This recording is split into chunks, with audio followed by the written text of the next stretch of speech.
Exercise 2.3 का question number 5 करने वाले हैं। ठीक है, क्या कह रहा है, give example of polynomial P X G X Q X and R X which satisfy the division algorithm. Division algorithm हमारी क्या होती है भाई? ठीक है, डिवीजन एल्गोरिदम क्या होती है हमारी? जो डिवाइजर होता है, डिवाइजर को हम क्या लिखते हैं? पी एक्स, है ना। वो जो है किसके इक्वल होना चाहिए? जी एक्स जो हमारा डिवाइजर होता है, मल्टीप्लाई क्वेश्चन प्लस रिमाइंडर, यही होता है ना हमारा यूक्लिड डिवीजन एल्गोरिदम। अच्छा जी, और इसमें क्या होता है, जो हमारा आर एक्स होता है, वेयर आर एक्स जो रिमाइंडर होता है हमारा, रिमाइंडर या तो जीरो होता है ना, या फिर क्या होता है लेस देन आर एक्स, या तो जीरो ही होगा, मतलब रिमाइंडर या तो जीरो आता है, पूरा पूरा चला जाता है, तो वरना वो क्या है, जी एक्स से तो कम ही आता है ना, जिससे हम डिवाइड कर रहे हैं उससे तो क्या है, कम ही रहेगा, है ना। यही दो पॉसिबिलिटी होती है ना, यही होती है। अब देखो एग्जाम्पल लेके देखते हैं अभी। इसमें क्या कह रहा है, फर्स्ट जो हमारा पार्ट है, इसमें क्या कह रहा है कि जो पी एक्स है, ये पी एक्स, इसकी डिग्री और क्यू एक्स की डिग्री, ठीक है, ये दोनों क्या है, इक्वल होनी चाहिए। ठीक है, अब ये इक्वल कब होगी भाई?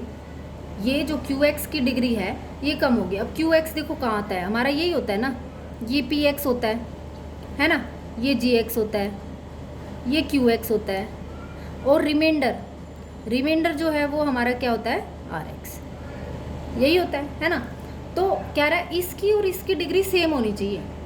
अब इसकी और इसकी डिग्री सेम होंगी तो जाहिर सी बात है जी एक्स तो ज़ीरो हो ही नहीं सकता, है ना। जी एक्स जो है जिससे हम डिवाइड करेंगे वही ज़ीरो होगा, तो ये सब कुछ ही ज़ीरो हो जाएगा। ठीक है, तो एक पॉसिबिलिटी यहाँ पे ये और लिख लो भाई, कंडीशन होती है ना कि जी एक्स जो है वो नॉट इक्वल टू ज़ीरो रहेगा। ठीक है, इस चीज़ का भी ध्यान रखना है हमें। ओके, अब देखो यहाँ पे डिग्री ऑफ पी एक्स और डिग्री ऑफ क्यू एक्स दोनों सेम होनी चाहिए। अब दोनों सेम कब होंगी? जब मान लिया कोई जिससे हम डिवाइड कर रहे हैं वो कोई कांस्टेंट है, ठीक है, कोई भी कांस्टेंट नंबर है, उससे अगर हम डिवाइड करें, जैसे कि ये ले लेते हैं, जैसे एक्स स्क्वायर है, इसको मैं 1 से डिवाइड करूँगी, ठीक है, तो 1 एक्स स्क्वायर कब आएगा? जब मैं एक्स स्क्वायर से ही 1 को अगर मैं मल्टीप्लाई करूँगी तो मेरा क्या आ जाएगा, एक्स स्क्वायर ही आएगा ना, जब रिमाइंडर ज़ीरो आ जाएगा, है ना, यही होगा। तो इसकी और इसकी डिग्री देखो सेम है ना, इसकी और इसकी डिग्री कब सेम है? जब ये मेरा कांस्टेंट होगा। तो कोई भी कांस्टेंट नंबर ले लो, 2, 3, 4, 5 कुछ भी ले लो, ठीक है। जैसे देखो यहाँ पे एग्जाम्पल लेते हैं हम, एग्जाम्पल अगर ले लें पी एक्स को कोई भी कांस्टेंट नंबर से कर दो, पी एक्स इक्वल टू जैसे 2x स्क्वायर प्लस 4x, ऐसा लो कि इसमें से ना ये है, ठीक है, इसको अगर मैं ये पी एक्स ले लिया और जी एक्स में ले रही हूँ 2, क्या ले लूँ 2, तो देखो यहाँ से भी 2, यहाँ 2 है और यहाँ से भी 2 कॉमन निकलेगा या नहीं निकलेगा ना, देखो करके यहाँ से 2 कॉमन निकालेंगे तो मेरा क्या आएगा, x square plus 4x plus sorry ये 2 कॉमन निकाल देंगे तो यहाँ पे 2 2 ज़ा 4 और ये 2 3 ज़ा 6, ये बच गया। इसको अगर मैं 2 से डिवाइड करूँ तो 2 से तो 2 कैंसिल हो जाएगा ना। तो डिग्री देखो, जो हमारा पी एक्स था उसकी डिग्री भी यही थी और इसकी डिग्री भी यही है, ठीक है। तो इसका मतलब क्या हो गया, अगर मैं किसी भी कांस्टेंट नंबर से और ऐसा लेना है कि जो इस वाले से क्या हो जाए, डिवाइड हो जाए, डिविजिबल हो ये वाले नंबर, ठीक है, इस चीज़ का ध्यान रखो बस। तो ये कांस्टेंट नंबर ले लिया हमने, कांस्टेंट नंबर लेने के बाद हमारा क्या बचा है, ये सेम डिग्री आ गई, तो यही एग्जाम्पल हो गया हमारा, है ना।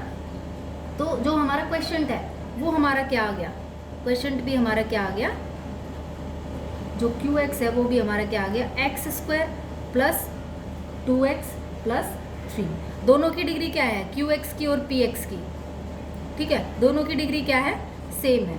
तो ये क्या आ गया हमारा, दोनों की डिग्री क्या है, डिग्री है 2, है ना, सब दोनों की सेम है ना, ये हो गया प्रूफ। देखो अभी सेकंड पार्ट में क्या कह रहा है, डिग्री ऑफ, देखो अभी सेकंड पार्ट करते हैं इसका।